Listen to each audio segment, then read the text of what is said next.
Hi, buddy. It's Jeff. I'm sitting here in our hotel. I've just had breakfast, and I wanted to just kind of bring up something that was kind of my serendipity discovery yesterday. Was I took one of my former professors. Well, she wasn't actually a professor. She was actually a colleague at the time at the University of Lyon too. And so I'm kind of going and meeting all my former professors that were professors and colleagues at the time, 30 years ago. I was here at Lyon too. Well, I was a student, but I was also teaching.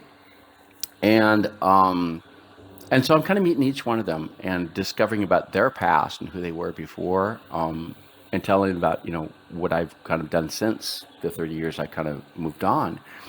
And and yesterday with Odile Laguerne, it was a lunch where I really discovered semiotics and semiology, which are kind of unknown. I'll say this: they're kind of unknown.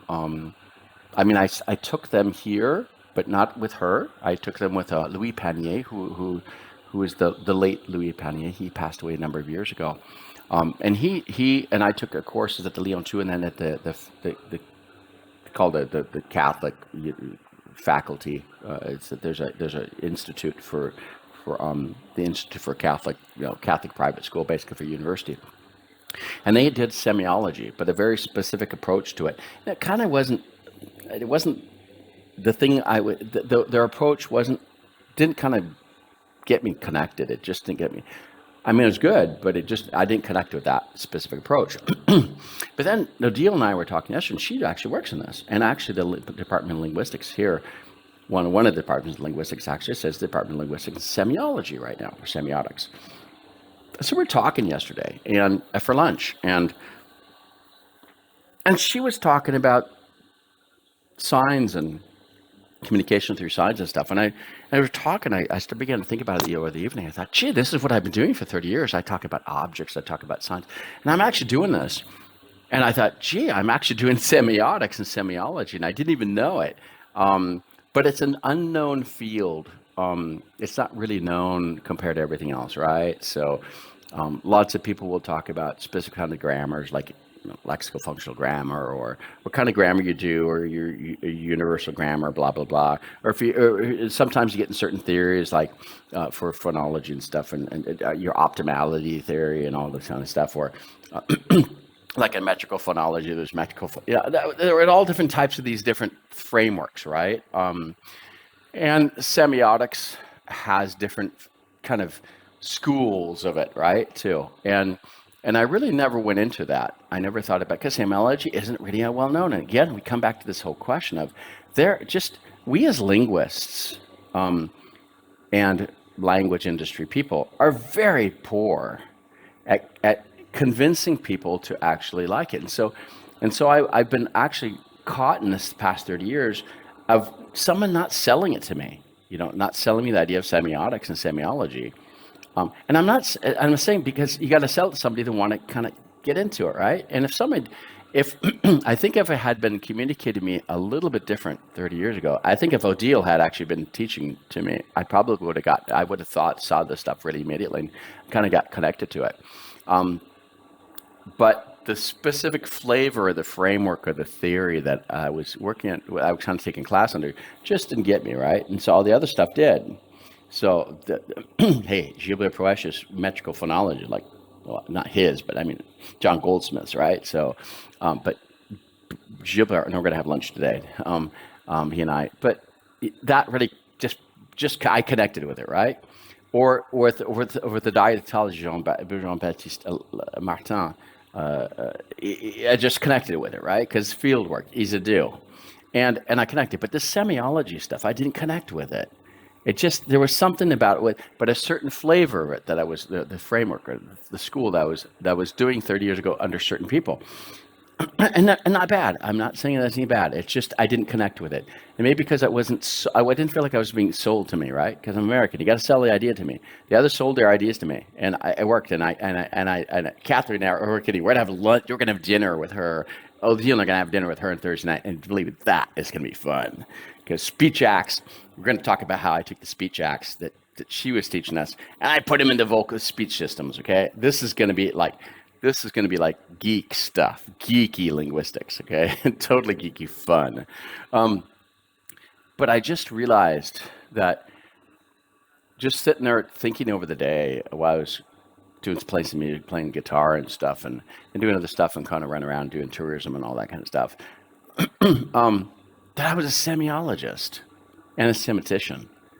I didn't even know it. Um, and now I know what to call myself, right? Because it's these extra things where you don't know where to put them, right? You don't know where to put you don't know where to put these extra linguistic factors. They're not quite sociolinguistic, right? Of course, it depends. There can be pragmatics that can fit into some can fit under pragmatics in speech. But then what do you do with the textual, right? And what do you do when you get the signs and stuff? When you get the objects, I talk about, I always say, hey, I put the phone and I use icons and I Google Translate the icon, right? That's semiotics, folks. It's semiotics.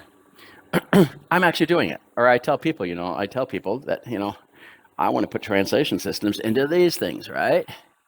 Semiotics. And when I talk about, and a lot of things I talk about, it's just doing semiotics or semiology, whatever you want to call it, okay? They get two different flavors of it. Kind of which way you take it, it's going to have a different connotation. That's okay.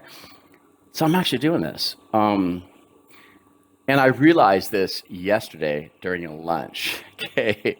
After 35 years of doing linguistics. And after being on the board of the linguist list, I'm on the board of the linguist, the advisory panel. I'm on the board of the E-Linguistics Linguistic Foundation, which is the governing board for the linguist list. And I didn't even know that I was doing this. I am so ashamed. I am so ashamed of myself. But I'm so happy that I learned this, okay? So, this week is going to be the binge of semiotics and semiology, because there's a meeting Odile has invited me to come to talk the new generation of the semiticians and stuff and the linguistics, and she wants me to come and be there and part of this group. It's like, well, I'm going to tell them what I missed or what I was doing. I didn't realize I was doing it. And it's going to be a fun geeky week here. It seems to be a linguistic geeky week. So, and then we have dinner. I have lunch and dinners with a few of my former professors. A few others are on vacation right now, so they're kind of not here. So, but yeah, this is going to be a linguistic week. I'm really excited for it. I'm excited what it's already been, and there's going to be more. So I'm just getting like pumped, right? I'm getting really pumped. This doesn't happen that often, right? So it doesn't happen all in one concentrated thing in 1 week. So this is we're like experts, right? So I'm kind of the new generation expert. They're the ones before. I'm a dinosaur. They're the more prehistoric dinosaurs. We're all having fun, right? So, but it's really cool. So I'm looking forward to this week and glad to see that now I'm part of the circle of semiticians, right? I'll go. I didn't know how to pronounce that word. I got to figure out how to pronounce it because I learned it in French, right? So I got to figure out how do you say this in English. So yeah, I'll figure that out in the next couple of days. That's okay. Forgive my accent, right? I learned in French. That's the problem of living in France. So have a good day. And Jeff Allen out for right now until the next one in this episode of whatever these tips are. Word share tips. Take care.